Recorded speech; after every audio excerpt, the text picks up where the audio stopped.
తుమ్మడి ఎట్టి దగ్గర ఇప్పటికన్నా బ్యారేజ్ కట్టుంటే ఉమ్మడి ఆదిలాబాద్ జిల్లా నిజామాబాద్ జిల్లా కొంత భాగం నీళ్ళు వచ్చేవి. అది తట్టిన మట్టి పోయకుండా వాళ్ళ హయాంలో తుమ్మడి ఎట్టి బదులు వారధ దగ్గర కడదామని చెప్పి మళ్ళీ ప్రపోజల్ ఇస్తే అది సిడబ్ల్యూసి ఇది టెక్నికలీ నాట్ వైబుల్ అది కొటేషన్. అదేవిధంగా ఈ అంటే ఎన్ని ఘోర వైఫల్యాలంటే ఎంత తీవ్రంగా రాష్ట్రానికి, రాష్ట్ర ప్రజలకి, రాష్ట్ర రైతులకి, రాష్ట్ర ఆర్థిక వ్యవస్థకి నష్టం జరిగిందంటే నేను జస్ట్ హైలైట్గా చెప్తున్నా. సుందిల్లా అండ్ అన్నారం బ్యారేజ్లు డిపిఆర్ లో పలానా చోట కడతామని చెప్పి ఒక బ్యారేజ్ ఏమో 2 కిలోమీటర్ల దూరంలో, ఇంకో బ్యారేజ్ ఏమో 5 కిలోమీటర్ల దూరంలో కట్టిండ్రు. అంటే ఎంత పెద్ద ఇది పొరపాటు ఆలోచన చేయాలి. ఎక్కడైతే కట్టిండ్రో అక్కడ జియో టెక్నికల్ ఇన్వెస్టిగేషన్ చేయలే, సాయిల్ టెస్టింగ్ చేయలే. అదేవిధంగా వీళ్ళు కట్టిన సంవత్సరంలోనే ఇనాగరేషన్ కి కొన్ని రోజుల్లోనే లోపాలు బయటపడ్డాయి. కానీ ఏ రోజు కూడా ఆ లోపాలు ఒప్పుకొని సరిదిద్దితే బహుశా ఇంత నష్టం, ఇంత ప్రమాదం జరగకపోయేదేమో. ఆ లోపాలు ఒప్పుకోలే, ఆన్ రికార్డు ఉన్నాయి. ఆ లోపాలన్నీ ఒప్పుకోలేదు. అదేవిధంగా ముందుకు పోయినరు.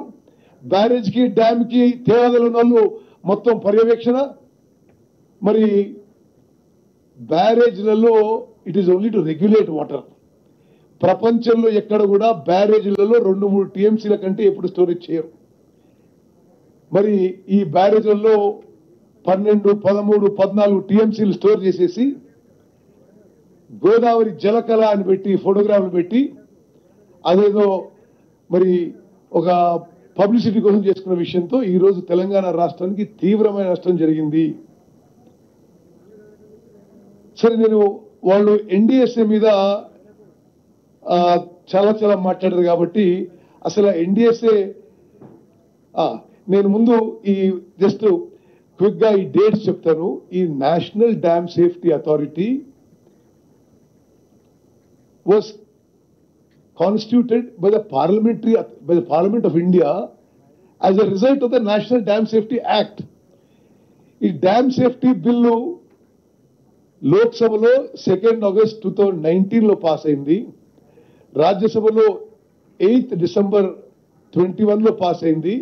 President of India gave an assent on December 13, 2021.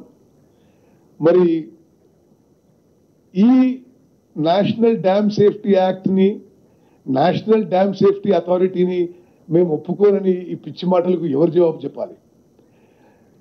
National dam safety authority is a central regulatory body for implementing dam safety policies and standards, developing safety guidelines and standards, resolving interstate dam safety disputes, ensuring compliance with safety measures, conducting risk assessments and advising on safety measures.